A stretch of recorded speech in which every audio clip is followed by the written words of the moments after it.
Vous rêvez d'acheter une voiture radiocommandée électrique performante, fiable et pas chère? Alors ça tombe bien, car chez Avio, on a les produits qu'il vous faut.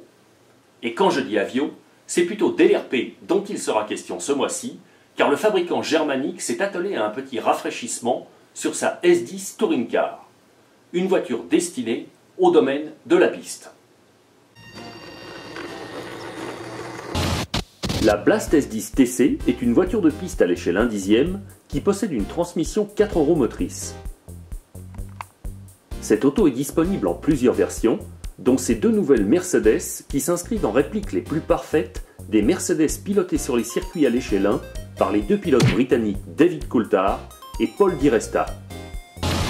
Selon vos préférences, vous pourrez ainsi opter en faveur de la Mercedes AMG dans sa livrée blanche ou pour la version Dodge Post présentée avec une carrosserie jaune.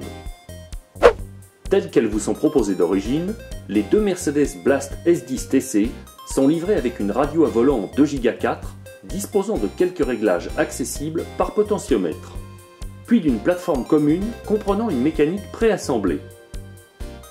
Une plateforme sur laquelle il restera quelques éléments à installer pour que l'auto puisse fonctionner. C'est le cas du variateur électronique qui sera à mettre en place sur le châssis avec l'aide du scotch double face fourni, puis du pack d'accu de 7V2 à placer sur ce dernier.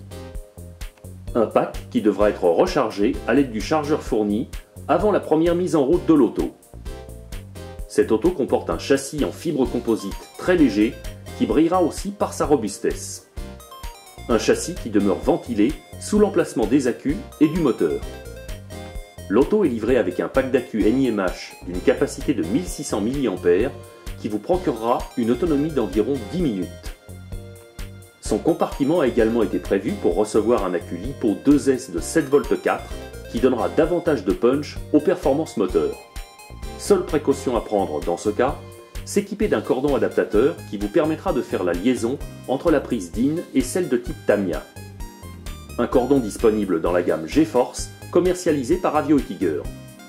Sur un plan mécanique, la Blast S10 TC est dotée d'un train avant très performant qui reçoit un énorme pare-choc de protection en mousse pour protéger les tiges de suspension.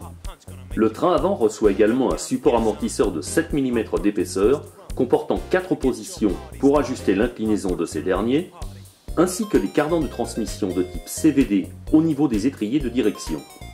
Toujours à l'avant, cette auto comporte un sauve-cerveau réglable en dureté, puis une barre anti-roulis d'1,5 mm de section pour stabiliser son châssis à haute vitesse.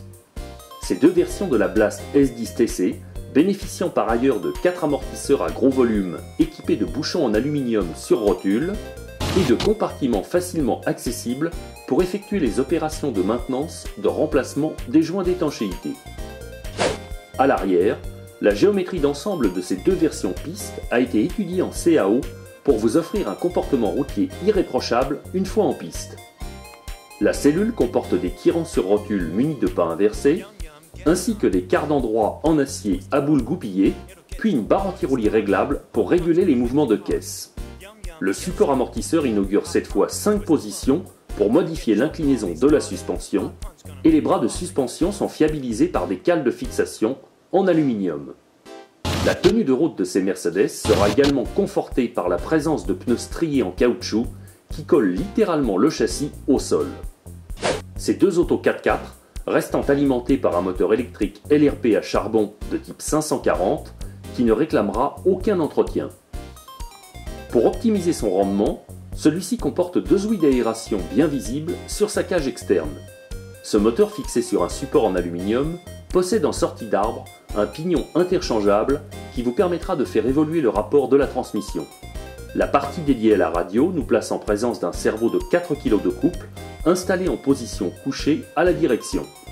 Celui-ci est surplombé d'un récepteur en 2 Go 4. L'implantation générale de l'électronique embarquée sur le châssis conférant une ergonomie simple et facilement accessible. Bon à savoir, pour monter le variateur électronique à bord de l'une de ces deux autos, il suffit de le coller au double face sur le châssis, entre le moteur et le servot. Reliez ensuite les deux fils jaunes et bleus du variateur à ceux du moteur, en respectant les polarités.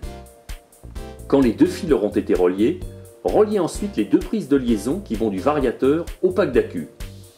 À ce stade, il restera encore à connecter la prise du cerveau de direction et celle de l'alimentation du variateur sur le récepteur. Reliez la prise du cerveau de direction sur la piste 1 du récepteur, puis la prise du variateur sur la piste 2 de ce dernier. Enfin, si vous êtes un mordu d'options, LRP vous a concocté un ensemble complet comprenant un nouveau variateur SXX T-Spec et un moteur X20 modifié en 10 tours 5 pour booster les performances de ces deux châssis. Cet ensemble complet est disponible auprès de tous les revendeurs LRP habituels.